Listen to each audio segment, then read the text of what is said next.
అందరికీ నమస్కారం. నా పేరు రమ. నీ ప్రేమ కోసం 18వ భాగం. రచయిత శ్వేత సాయి గారు. హరిగారికి ఇచ్చి సుమిత్ర గారికి కూడా కాఫీ ఇస్తూ అత్తయ్య పెయిన్ తగ్గిందని అడుగుతుంది. పర్వాలేదంటారు. ఇంకా బెడ్రూమ్‌లో ఉన్న కార్తీక్ ఇస్తుంది. అను నువ్వు కాఫీ తాగవా? అలవాట్లేదా అంటాడు. ఆహా! తాగుతాను. అమ్మ సూపర్ పెడుతుంది చాలా ఇష్టం.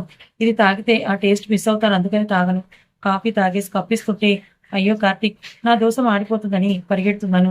ఒక్కసారిగా కార్తీక్ పెదవుల మీద నవ్వొస్తుంది. అల్లరిపిల్ల అని అనుకుంటాడు. ఇంకా వంట, టిఫిన్ అన్నీ ప్రిపేర్ చేసి అందరినీ టిఫిన్ చేయడానికి పిలుస్తుంది. అందరూ వస్తే వాళ్ళకి వడ్డిస్తూ తను కూడా తింటుంది. ఇంతలో బెడ్రూమ్‌లో ఉన్న అను ఫోన్ రింగ్ అవుతుంది. అందరూ ఒక్కసారిగా రింగ్ అయిన ఫోన్ వైపు చూస్తే నేను తిన్నాక మాట్లాడతానులే అని చెప్తుంది. టిఫిన్ తినేసి బెడ్రూమ్‌లోకి వెళ్తే మధు మిస్డ్ కాల్ ఉండేసరికి మధు కాల్ చేసి స్పీకర్ ఆన్ చేస్తుంది. మధు స్టార్ట్ అవుతున్నాను అంటున్నాను. తొందరగా రావే. అండ్ శారీలోనే రా. ఇందాక సెల్ఫీ పెట్టావు కదా! సూపర్ ఉంది శారీ అంటుంది మధు. శారీలోనా? చూద్దాంలే కానీ ఏంటే నీ హడావిడి ఎందుకు? ఈ 2 రోజులు నీ బుర్ర తినక నా బ్రెయిన్ హీట్ ఎక్కిపోయింది. నువ్వు వినాల్సినవి నేను చెప్పాల్సినవి చాలానే ఉన్నాయి. తొందరగా రా అంటుంది మధు. నువ్వు ఫోన్ పెట్టేస్తే నేను రెడీ అయి వస్తాను అని అంటుంది అను. సరే బాబా బాయ్ అని మధు కాల్ కట్ చేస్తుంది. అప్పుడే అక్కడికొచ్చిన కార్తీక్ అదంతా వింటాడు. అను శారీని ఒకసారి చూసుకొని సారీ మధు అనుకుని డ్రెస్ చేంజ్ చేసుకుని ఆఫీస్‌కి వెళ్తుంది. నేను చెప్పానని శారీ తీసేసిందా? నేనేం చెప్పినా వింటుందా అనుకుంటాడు. ఇంకా అను ఆశ్రమానికి వెళ్ళి వెనుక నుండి అక్కడ పిల్లల దగ్గర కూర్చొని ఉన్న మధు కళ్ళు మూస్తుంది. వెంటనే ఇంత లేటుగానా వచ్చేది అని అంటుంది మధు. తెలిసిపోయిందా నేనే అని అంటుంది. తెలిసిపోయింది అంటుంది మధు. రా నీతో చాలా చెప్పాలంటే పద రిషి దగ్గరికి వెళ్దాం అంటున్నాను. సరే పద అక్కడే చెప్తానంటుంది. ఇద్దరూ కలిసి రిషి దగ్గరికి వెళ్తారు. అక్కడ అను రిషిని పలకరించి ముందు రోజు జరిగిన హడావిడి అంతా కూడా చెప్తుంది. ఇప్పుడు చెప్పు మధు ఏమైందని అడుగుతుంది. అదే ఎలా చెప్పాలో కూడా తెలియటం లేదని అంటుంది మధు. ఏమైందో చెప్పు మధు. అది మెసేజ్ చూడు చెప్పడం నా వల్ల కాదని కిరణ్ పెట్టిన మెసేజ్ అనేది చూపిస్తుంది. అను ఆ మెసేజ్ ఓపెన్ చేసి అందులో ఉన్నది చదువుతుంది. మధు నన్ను శారీలో ఎంత బాగున్నావో తెలుసా? నాకు చాలా నచ్చేసావు. ఇలా అడగొచ్చో లేదో తెలియదు కానీ నాకు నీతో కమిట్ అవ్వాలని ఉంది. ఆ మెసేజ్ చూసిన అను ఒక్కసారిగా షాక్ అవుతుంది. ఆ షాక్‌లో వరుసగా అను క్వెషన్స్ వేస్తూ ఉంటుంది. ఏంటిది అన్నయ్య ఇలా? అయినా మీ పర్సనల్ విషయాలు నాకెందుకు చూపిస్తున్నావు? అయినా నువ్వేం చెప్పావు? ఇదంతా ఎప్పుడు మధు? పెళ్లి రోజా? నిజంగానే వెళ్ళిపోయావా? అంటుంది. ఎందుకంత కంగారు మధు? పెళ్లి జరిగిన తర్వాత రోజు అంటే నిన్న జరిగింది ఇదంతా. నాకు టైం కావాలని చెప్పాను. తమరికి చెప్దామని నిన్న కాల్ చేస్తే తమరు బిజీ. అందుకే ఇప్పుడు చెప్తున్నాను. ఏం చేయమంటావా నువ్వు? నాకేం అర్థం కావట్లేదు అంటుంది మధు. అలాంటి నిర్ణయాలేమీ తీసుకోవద్దు. అసలు మీ ఇద్దరికీ అవసరం ఏముంది? ఇంకా కొన్ని రోజులైతే మీ పెళ్లి జరిగిపోతుంది. తర్వాత నీకంటూ ఒక ఇల్లు ఉంటుంది. నీ ప్రతి సంతోషం ఆ ఇంట్లోనే మొదలవుతుంది. ఇలాంటివేమీ వద్దు. నేను అన్నయ్యతో మాట్లాడతాను. ఒకసారి ఫోన్ చేసి ఇక్కడికి రమ్మను అని అంటుంది అను. అలాగే అని వెళ్ళి కిరణ్‌కి ఫోన్ చేసొచ్చి నేను రెడీ అవుతానని మధు వెళ్ళిపోతుంది. మధు వెళ్ళిన కాసేపటికే కిరణ్ వస్తాడు. హాయ్ అను అంటాడు. హాయ్ అన్నయ్య. ఏంటను ఆ ఫింగర్‌దంతా చెప్పేసిందా? అని అంటాడు కిరణ్. టైం కావాలని అడిగినప్పుడే అనుకున్నాను. నీకు చెప్పడానికే అని అంటాడు కిరణ్. ఏంటన్నయ్య ఇదంతా కావాలని చేస్తున్నావు కదా! మధుని లాక్ చేయడానికే కదా అంటుంది. ఏమో అను ఇంట్లో పరిస్థితి చూస్తుంటే నాకు చాలా భయమేస్తోంది. నేను వాళ్ళని వదిలేసి వస్తానంటే నాలాగా అనాథ అవ్వద్దు అంటుంది. నేను నా లైఫ్ మొత్తం దానికోసం వెయిట్ చేస్తాను కానీ ఆ ఫింగర్‌ది ఎక్కడ నన్ను వదిలేసి వెళ్ళిపోతుందో అని భయమేస్తోంది. ఫిజికల్‌గా దగ్గరైతే అది నన్ను వదిలి వెళ్ళడానికి క్షణమైనా ఆలోచిస్తుందని. అందుకని నా స్వార్థంతో ఈ ఆలోచన చేశానంటాడు. ఎందుకంటే మధు లేకుండా నేనుండలేను అంటాడు. ఏం చెప్తాడా అని అక్కడే ఉన్నది వింటూ ఉన్న మధు ఇదంతా విని స్పీడ్‌గా వెళ్ళి కిరణ్‌ని గట్టిగా హగ్ చేసుకుంటుంది. "ఇక్కడే ఉన్నావా?" అని అంటాడు కిరణ్. "నువ్వేం చెప్తావా విందామని ఇక్కడే ఉన్నా. నా కోసం ఇంత చేస్తున్నా నువ్వు. నా లైఫ్‌లో ఉన్నందుకు నాకు చాలా హ్యాపీగా ఉంది. ఇంకెప్పుడు నిన్ను వదిలి ఎక్కడికి పారిపోనంటుంది మధు. వాళ్ళని చూసి నాను నెమ్మదిగా అక్కడి నుంచి బయటకు వెళ్ళిపోతుంది. "మధు నువ్వు చాలా లక్కీ. కిరణ్ అన్న ఇలాంటి మంచి వ్యక్తిని నిన్ను ప్రేమించినందుకు. కానీ ఎందుకు మీ పేరెంట్స్ ఒప్పుకోవడం లేదు? ఖచ్చితంగా అనాథ అని ఏమో." అప్పుడే బయటకొచ్చిన మధు, కిరణ్ "వెళ్దామా అను" అంటే వెళ్దాం కానీ టెంపుల్‌కి వెళ్ళి ఆఫీస్‌కి వెళ్దాం అంటున్నాను. ముగ్గురు టెంపుల్‌కి వెళ్తారు. అను ప్లీజ్ దేవుడా ఎలాగైనా మధుని కిరణ్ అన్నయ్య వాళ్ళ ఇంట్లో ఒప్పుకునేలా చేయవా అనుకుంటుంది. నెక్స్ట్ కార్తీక్ బావుండాలి అనుకుని కుంకుమ పెట్టుకొని పక్కకొస్తుంది. మధు ఇంకా కిరణ్ వచ్చి ఏం కోరుకున్నావు అను అంటే సీక్రెట్ చెప్పకూడదు అంటుంది. సరే అని ముగ్గురు ఆఫీస్‌కెళ్తారు. అను వెళ్ళి ఏంటి మౌని పెళ్ళికి రాలేదు అంటే రాకూడదు లేకపోతే మిస్ అవుతానా అంటే ఓహ్! ఓకే. సరే పిక్స్ చూడు అని చూపిస్తుంది. రేవతి వాళ్ళని చూసి నెక్స్ట్ కార్తీక్‌తో ఉన్న పిక్‌ని చూడబోయేలోపు మేనేజర్ పిలుస్తున్నాడని అటెండర్ పిలవడంతో మౌని వెళ్తుంది. లేకపోతే కార్తీక్‌ని చూసి వాళ్ళ బాస్ తనే అని తెలిసిపోయేదేమో అనుకి. ఇంకా ఎవరి పనిలో వాళ్ళు పడిపోతారు. అమ్మ ఆఫీస్కి వెళ్తున్నానని చెప్పి కార్తీక్ వెళ్తుంటే సుమిత్ర గారు, కార్తీక్ మా ఫ్రెండ్ గురుకుల వాళ్ళ అమ్మాయికి జాబ్ అంట, కాస్త చూడు ఈరోజు ఎప్పటి నుంచో అడుగుతోంది. కార్తీక్ ఏదో ఒక పోస్ట్ ఇచ్చేయి అంటారు. అలాగే అమ్మా అని బాయ్ చెప్పి వెళ్ళిపోతాడు. కార్తీక్ వెళ్తుంటే అప్పుడే హరిగారు స్టార్ట్ అవుతుంటే పద ఇద్దరం వెళ్దామంటే ఇద్దరు కలిసి ఆఫీస్కి వెళ్తారు. ఇద్దరు క్యాబిన్స్ కింద అవ్వడంతో ఇద్దరు ఎవరి రూమ్ లోకి వాళ్ళు వెళ్తారు. లోపలికి వెళ్ళిన కార్తీక్ అటెండర్ ని పిలిచి సీసీటీవీ ఫుటేజ్ అంతా నా స్క్రీన్ కనెక్ట్ చేయండి అంటాడు. రేఖ రెజ్యూమ్ పెట్టడంతో అది చూసిన కార్తీక్ రేఖకి కాల్ చేసి తనని రమ్మంటాడు. సీసీటీవీ మొత్తం అబ్జర్వ్ చేస్తూ ఉంటాడు. పైన ఉంది ఓపెన్ చేసి అను చూస్తాడు. ఫుల్ వర్క్ చేస్తూ ఎవరొచ్చి ఏ డౌట్ అడిగినా వాళ్ళకి చెప్తూ ఉంటుంది. పని తప్ప ఏమీ తెలియదా నీకు, మెంటల్ దానా అనుకుని అప్పుడే కాలింగ్ బెల్ మోగడంతో కమిన్ అంటాడు. రేఖ వచ్చి హాయ్ కార్తీక్ అని దగ్గరికి వచ్చి thank you so much job ఇచ్చినందుకు అంటుంది. వర్క్ మాత్రం పర్ఫెక్ట్ గా ఉండాలి నాకు అంటాడు. అలాగే కార్తీక్ చేస్తానంటుంది. అటెండర్ ని పిలిచి తనకి ప్లేస్ చూపించి వర్క్ ఎక్స్ప్లెయిన్ చేయమని చెప్పానని మేనేజర్ కి చెప్పు అని కార్తీక్ చెప్తాడు. అలాగే సార్ అని రండి మేడం అని రేఖను తీసుకొని వెళ్తాడు. ఆ తర్వాత కార్తీక్ అనుని అబ్జర్వ్ చేస్తూ తన వర్క్ చేసుకుంటూ ఉంటాడు. ఆ రోజు ఫుల్ వర్క్ తో అలా గడిచిపోతుంది. అను కార్తీక్ ఇద్దరికి ఇంటికి వెళ్ళిన అను రేవతి కాల్ చేస్తే లిఫ్ట్ చేసి ఏంటి మేడం ఈ 3 రోజులు అసలు కాల్ చేయలేవు అనుకున్నాను, ఈరోజు చేసావేంటి అంటున్నాను. అప్పుడే లిల్లీ రావడంతో రేవతి అక్క ఫోన్లో స్పీకర్ ఆన్ చేయి వదిన అని అంటే అను ఆన్ చేస్తుంది. హాయ్ అక్క ఎలా ఉన్నావు అంటుంది. ఏదో ఉన్నాలే కానీ వదిన నాకు చాలా టెన్షన్ గా ఉంది. ఎందుకు అంటుంది అను నవ్వు ఆపుకుని. నీకు తెలియదా, నువ్వు చెప్పొచ్చుగా అంటే అర్జున్ ఏమో నేను టెన్షన్ పడుతున్నాడు. ఈ రోజు నువ్వు అయిపోయావని నీకెందుకు టెన్షన్, నువ్వు చేసేదేమీ లేదు కదా అంటుంది అను. వదిన అమ్మో నువ్వేంటి ఇలా అంటావు, ఏదైనా చెప్పు టెన్షన్ పోయేలా, అసలే సీనియర్వి కదా అంటే అను ఫేస్ మీద ఉన్న స్మైల్ పోతుంది. వెంటనే టాపిక్ మారుస్తూ రేవతి అసలు కంగారు దేనికి, నీ అర్జున్ నీకెందుకు భయం, ఏమీ ఆలోచించకరా, నీ ప్రేమ ఇది, హ్యాపీగా ఉందంతే అంటున్నాను. సరే వదిన నువ్వేదో టిప్స్ చెప్తావు అనుకుంటే నువ్వు పెద్ద కొటేషన్ చెప్తున్నావు, ఓకే బాయ్ అని కాల్ కట్ చేస్తుంది. ఏంటి వదిన ఈ రోజు రేవతి యొక్క ఫస్ట్ నీటా అంటే ఏ లిల్లీ నీ వయసుకు తగ్గ మాటలు మాట్లాడి వెళ్ళి బుక్స్ తీసుకురాపో. లిల్లీ వెళ్ళి బుక్స్ తెచ్చి వర్క్ అంతా చెప్పించుకుంటూ ఉంటే అందరూ వస్తే అందరికి వడ్డించి మళ్ళీ లిల్లీ దగ్గరికి వచ్చి ఎక్స్ప్లెయిన్ చేస్తుంది. అందరూ తినేసి వెళ్ళి పడుకుంటారు. లిల్లీ వెళ్ళాక అను అన్ని సర్దేసి పడుకుంటుంది. అలా ఒక 4 రోజులు గడిచిపోతాయి.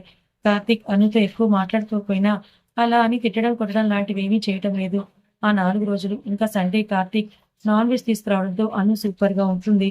స్మెల్కే ఎప్పుడెప్పుడు తిందాం అనుకుంటారు అందరూ. హరిగారికి ఏదో కాల్ వస్తే అమ్మ అను ఒక అరగంట వచ్చేస్తానని చెప్తాను, తినేసి వెళ్ళిన మామయ్య అంటే వచ్చి తింటాం, మీ అత్తయ్య కూడా బయటే ఉంది కదా తీసుకొని వస్తాను మీకు తినేయండి అంటారు. అను కార్తీక్ వస్తే తిందామని కూర్చుంటుంది. ఇంతలో కాల్ వస్తే లిఫ్ట్ చేసి హాయ్ దివ్య అంటుంది. అక్క సూర్య సూసైడ్ చేసుకున్నాడంట అని అంటుంది. అంటే అనుకి కాళ్ళు కింద భూమి కనిపించినట్టుగా అవుతుంది. ఏంటి దివ్య నువ్వు అంటుంది అని మళ్ళీ అడిగితే అవునక్క సూసైడ్ చేసుకున్నాడంట, నీ మీద కోపంగా ఉన్నాడని వెంకీ అన్నయ్య చెప్పాడు, నేను ఒకసారి మాట్లాడతానని దివ్య చెప్పేది వినకుండా కాల్ కట్ చేస్తుంది. ఏంటిది సూర్య ఇలా చేయటం అనుకుని సూర్యకి కాల్ చేస్తుంది. ఈ హడావిడిలో అప్పుడే వచ్చి వెనక ఉన్న కార్తీక్ ని అను గమనించలేదు. సూర్య కాల్ లిఫ్ట్ చేయగానే సూర్య అను అని సూర్య అంటాడు. సూర్య నువ్వేంటి సూసైడ్ చేసుకున్నావట, పిచ్చా నీకు, ఏదో అప్పుడు అలా అయిపోయింది, నిన్ను లవ్ చేశాను అలా అని నిన్నే చేసుకుంటే ఇలాంటి హోదా వచ్చేదా నాకు, ఇప్పుడు నేను చాలా హ్యాపీగా ఉన్నాను, నువ్వు మంచి సౌండ్ పార్టీని చూసి పెళ్లి చేసుకో, ఇలాంటి పనులు చేసి నాకు సమస్యలు తీసుకురాక అర్థమైందా, అయినా చనిపోవాలంటే నా పేరు ఎందుకు వాడుతున్నావు అని అనిపిస్తుంది. అను ఎందుకు ఇలా మాట్లాడుతున్నావు అంటాడు సూర్య. సూర్య ప్లీజ్ నేను ఇప్పుడిప్పుడే కార్తీక్ తో బాగుంటున్నాను, నువ్వు ఇలాంటి పనులు చేసినా నువ్వు ఇరికించొద్దు ప్లీజ్ అని కాల్ కట్ చేస్తుంది. కట్ చేసి బాధగా వెనక్కి తిరుగుతుంటే వెనక ఉన్న కార్తీక్ అనును కొట్టి ఛీ నీకు అసలు సిగ్గు అనేదే లేదా, ఇలా ఎలా తయారయ్యావను, అసలు ఒక అబ్బాయిని మోసం చేయటం నీకు అంత ఈజీ ఏంటి, ఇంత దారుణంగా మోసం చేసే నీకు అది సరదానా, కానీ మోసం చేసి వదిలేస్తే వాళ్ళు ఎంత నరకం అనుభవిస్తారో నీకేం తెలుసు, అది నాకు తెలుసు, నీ డబ్బు కోసం అవసరాల కోసం ఒకరిని ప్రేమ అనే పేరుతో నమ్మించి వదిలేస్తారు, దాని బదులు అడుక్కుంటే పడేస్తాం కదా, అసలు ఆ రోజు కూడా ఇలాగే అన్నావు సూర్యతో, అందుకే కోపంతో నేను పెళ్లి చేసుకున్నాను, నువ్వు ఇంట్లో ₹1 ముట్టుకున్నా చస్తావు నా చేతిలో, ఏంటి నీలాగా ఇంకొకరిని వెతుక్కోవాలా, నువ్వు తీసుకుంది డబ్బు బంగారము కాదే, మర్చిపోయి వదిలేయడానికి మనసు అది ఎంత బాధ కలిగిస్తుందనేది నీలాంటి రాతి మనుషులకి ఎలా తెలుస్తుంది, సిగ్గులేందానా, ఇన్ని రోజులు నేను చూసినా నేను ఇంతకన్నా ఎక్కువ తిట్టలేకపోతున్నాను. కార్తీక్ అది ఏం మాట్లాడకని అనుని మళ్ళీ కొట్టి నిన్ను చూస్తేనే నా కొళ్ళు మండుతోందని వెనక్కి చూడకుండా బెడ్రూమ్లోకి వెళ్ళిపోతాడు. కార్తీక్ కొట్టిన దెబ్బకి అను వెళ్లి అక్కడ ఉన్న టీవీ కబోర్డ్ అంచుకు తగులుతుంది. కార్నర్ తగలడంతో ఒక్కసారిగా బ్లడ్ వస్తుంది. అను చేతిని అడ్డుపెట్టి చూస్తే చాలా బ్లడ్ కారుతుంది.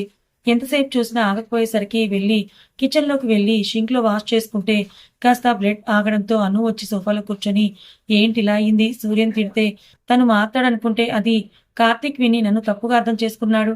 ఇప్పుడిప్పుడే కాస్త అర్థం చేసుకుంటుంటే ఇప్పుడు మళ్ళీ మొత్తం రివర్స్ అయింది. కార్తీక్ ఇంకా నన్ను అస్సలు క్షమించడు, అర్థం చేసుకోడు. చా అయినా బుద్ధి లేదను. పక్కన ఎవరున్నారో చూసుకోకుండా వాగేయడమేనా? చా కార్తీక్ బెడ్రూమ్ నుంచి బయటకు వెళ్తుంటే వెనుక నుంచి అను భోజనం చేసి వెళ్ళి కార్తీక్ అంటుంది. అదొక్కటే తక్కువ ఇప్పుడు. నీకెవరు ఎలా పోయినా తింటావేమో కానీ నాకలా కాదు, మొత్తం నువ్వే మొక్కుపో అని వెళ్ళిపోతాడు. వెనక్కి తిరిగి ఉంటే అనుకి తగిన దెబ్బని చూసేవాడేమో. అలా వెళ్ళిపోయాక ఎంతో ఇష్టంగా తెచ్చుకున్నాడు. తినకుండానే వెళ్ళిపోయాడు నా వల్లే అని మర్చిపోయి తల మీద కొట్టుకుంటుంది. మళ్ళీ బ్లడ్ రావడం స్టార్ట్ అవుతుంది. అక్కడే ఉన్న ఫస్ట్ ఎయిడ్ బాక్స్ తీసుకొని బ్యాండేజ్ వేసుకుంటుంది. అది పెద్ద దెబ్బే అయినా అను అదంతా పట్టించుకునే స్టేజ్లో అను లేదు. నేనన్న మాటలు వింటే ఎవరైనా నన్ను తప్పుగానే అనుకుంటారు. కార్తీక్ ఇలా అనుకోవడంలో తప్పేమీ లేదు అనుకుని బెడ్రూమ్లోకి వెళ్ళి సూర్య నన్ను తిట్టుకుని దీనికోసం నేను చనిపోకూడదని ఆలోచిస్తే చాలు. అయినా నిన్ను పెట్టిన బాధతో పోలిస్తే నేను పడే ఈ బాధ చాలా చిన్నది సూర్య.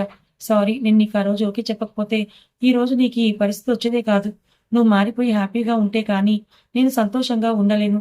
నా కోసం చచ్చిపోయేంత ప్రేమ ఉంది నీకు. కానీ నీ కోసం ఏమీ చేయలేను నేను. కనీసం నిన్ను వచ్చి చూడలేని స్థితి నాది. అయినా నేను సూర్యుని వదిలేశాను అని కార్తీక్ ఎలా తెలుసు? కోపంతో నిన్ను పెళ్లి చేసుకున్నాను అని అంటున్నాడు. అంటే కార్తీక్ కావాలని నన్ను పెళ్లి చేసుకున్నాడా? అసలు కార్తీక్ నన్ను ఎప్పుడు చూశాడని ఆలోచిస్తూ ఉంటుంది. ఏంటో ఏం అర్థం కావటం లేదు. ఏదేమైనా సూర్య, కార్తీక్ ఇద్దరు సంతోషంగా ఉంటే నాకు అదే చాలు. కానీ ఇది ఎప్పటికీ జరుగుతుందో అని ఏడుస్తుంది. కళ్ళు తిరిగినట్టుగా అనిపించడంతో అలాగే బెడ్ మీద పడుకుంటుంది. హరిప్రసాద్, సుమిత్ర గారు వచ్చి భోజనం చేద్దామను అనుని పిలువని హరిగారు అంటంతో సుమిత్ర గారు బెడ్రూమ్లోకి వెళ్లి పడుకొని ఉన్న అనుని చూసి ఇదేంటి ఈ టైంలో పడుకుంది అనుకుని బయటకు వెళ్లి అను నిద్రపోతుంది, మనం తిందామా అని వాళ్ళిద్దరూ భోజనం చేసేస్తారు. ఈవినింగ్ వరకు అను బయటికి రాదు. కార్తీక్ ఇంటికి రాడు. స్పృహ పడిపోయిందని తెలియని ఇంట్లో వాళ్ళు అనుకి బాగోలేదేమో, నిద్రపోయింది అనుకుంటారు. ఎప్పుడో రాత్రికి ఇంటికి వచ్చిన కార్తీక్ బెడ్రూమ్లో బెడ్ మీద పడుకుని ఉన్న అనుని చూసి కోపం వచ్చి ఏయ్ లే నా బెడ్ మీద అని అరుస్తాడు. ఎంతకీ లెగవకపోతే కార్తీక్ వెళ్ళి అను లేపితే అప్పుడు లేస్తుంది. కంగారుగా చుట్టూ చూసి కార్తీక్ వాష్రూమ్కి వెళ్తుంటే అను లేచి ఏంటి నేను ఇలా పడుకున్నానని గుర్తు తెచ్చుకుంటే అయ్యో కళ్ళు తిరిగి పడిపోయానా నేను అనుకున్న టైం చూస్తే నైట్ 10 అవుతుంది. రాత్రి అయిపోయిందా, ఇలా పడుకున్నాను ఏంటి అని లేచి బయటకు వెళ్తే అక్కడ అన్ని మార్నింగ్ వే ఉంటే ఓ కార్తీక్ మధ్యాహ్నం తినలేదా, ఇప్పుడే వచ్చాడా అనుకుని రైస్ వండి ఉంటే అవి తెచ్చి డైనింగ్ టేబుల్ మీద పెట్టి హరిగారు వచ్చినట్టు అనిపిస్తే గబగబా కిచెన్లోకి వెళ్తుంది. అమ్మ అను ఏమైందమ్మా, మార్నింగ్ నుంచి కనిపించలేదంటే కిచెన్లో నుండి అది మావయ్య కాస్త బాగాలేదు మీరు తినేయండి అంటుంది. సరే అని కార్తీక్ని పిలుస్తా అని సుమిత్ర గారు వెళ్ళి కార్తీక్ని తీసుకొస్తే ముగ్గురు తింటూ ఉంటారు. అను కిచెన్లో ఉండి వాళ్ళు తిన్నాక వెళ్దామని అక్కడే ఉంటుంది. తల బాగా పెయిన్ ఉన్నా ఆ దెబ్బ ఎవరు చూడకుండా ఉండడం కోసం కిచెన్లోనే దాక్కుని ఉంటుంది. భోజనం అయ్యాక సుమిత్ర గారు లోపలికి వెళ్తే ఏంటి కార్తీక్ మధ్యాహ్నం ఇంటికి రాలేదా అని అడుగుతారు. బయటకు వెళ్ళాను డాడ్ అని అంటాడు. అబద్ధం, నా వల్లే తినలేదు మామయ్య అనుకుంటుంది అను. కళ్ళలో నీళ్లతో అను కిచెన్లోనే ఎందుకుందా అనేది అర్థం కాక అనుని రప్పించడానికి హరిప్రసాద్ గారు కార్తీక్ ఆ బ్రెడ్ ఏంటి దెబ్బ తగిలిందా అంటారు. అను పరిగెత్తుకొని బయటకు వస్తే అప్పుడు చూస్తారు ఇద్దరు అను ఫేస్ ని చాలా పీక్కుపోయి కళ్ళు లోపలికి వెళ్ళి తలకి బ్యాండేజ్. హరిగారు ఒక్కసారి లేచి ఏమైందమ్మా అంటే ముందు చెప్పండి ఏది బ్లడ్ అన్నారు ఎక్కడా అంటుంది. కార్తీక్నే చూస్తూ ఊరికే అన్నాను నువ్వు లోపల నుంచి రావాలని. అది మామయ్య పొద్దున ఈ షెల్ఫ్ క్లీన్ చేస్తూ ఒక్కసారిగా పైకి లేచాను, అది తగిలింది. అదేంటమ్మా చెప్పాలి కదా, ఇంత పెద్ద దెబ్బ తగిలితే హాస్పిటల్కి వెళ్ళావా అంటే లేదు మామయ్య చిన్నదే తగ్గిపోతుందిలే అంటుంది. చిన్నదేంటి, బ్యాండేజ్ కన్నా పెద్ద దెబ్బ తగిలితే అయ్యో కాదు అలా కనిపిస్తుంది, బ్లడ్ వచ్చేసరికి అంతే మావయ్య అంటున్నాను. ఏంటిది కార్తీక్ నువ్వు చూసుకోవాలి కదా అంటే అది ఆయనకు తెలియదులే మావయ్య అంటున్నాను. సరే రా తిందాము అంటే నేను తినేసాను మావయ్య మీరు తినండి, కాస్త పెయిన్ గా ఉంది పడుకుంటానని బెడ్రూమ్లోకి వెళ్తుంది. హరిగారు ఏంటిది కార్తీక్, ప్రేమ చూపించకపోయినా పర్లేదు కానీ పట్టించుకోకపోతే ఎలాగా అని చాలా బాధగా ఆయన రూమ్కి వెళ్ళిపోతారు. కార్తీక్ నిజంగానే కబోర్డ్ తగిలిందా లేదా పొద్దున నేను కొట్టినప్పుడు తగిలిందా అని వెళ్ళి టీవీ దగ్గర ఉన్న కబోర్డ్ చూస్తే అక్కడంతా బ్లడ్ ఉంటుంది. ఇంత బ్లడ్ ఏంటిది, బాగా తగిలిందా, నేను అసలు చూసుకోలేదు, అను కూడా చెప్పలేదు, బాగా పెయిన్ గా ఉందేమో అని లోపలికి వెళ్తాడు కార్తీక్. కథ ఇంకా ఉంది. ఫ్రెండ్స్ పవర్ పోవడం వల్ల వీడియో ఇక్కడితోనే ఎండ్ చేయాల్సి వస్తుంది. కుదిరితే రేపు పెద్ద ఎపిసోడ్ ఇవ్వడానికి ట్రై చేస్తాను. మరి అనుని అపార్థం చేసుకున్న కార్తీక్ మనసులో ఉన్న అనుమానాలన్నింటినీ అను పోగొడుతుందా? మరి అను ప్రేమని కార్తీక్ అర్థం చేసుకుంటాడా? కార్తీక్ మనసులో ఉన్న అనుమానాల్ని పోగొట్టడానికి అను ఏం చేస్తుంది తెలుసుకోవాలనుకుంటే ఛానల్ని ఫాలో అయ్యి సబ్స్క్రైబ్ చేసుకోండి. కథ నచ్చితే లైక్ చేయండి. ఒకవేళ మీకు హైప్ బటన్ కనిపిస్తే తప్పకుండా ప్రెస్ చేసి మన ఛానల్ గ్రోత్కి హెల్ప్ చేయండి. Thank you so much.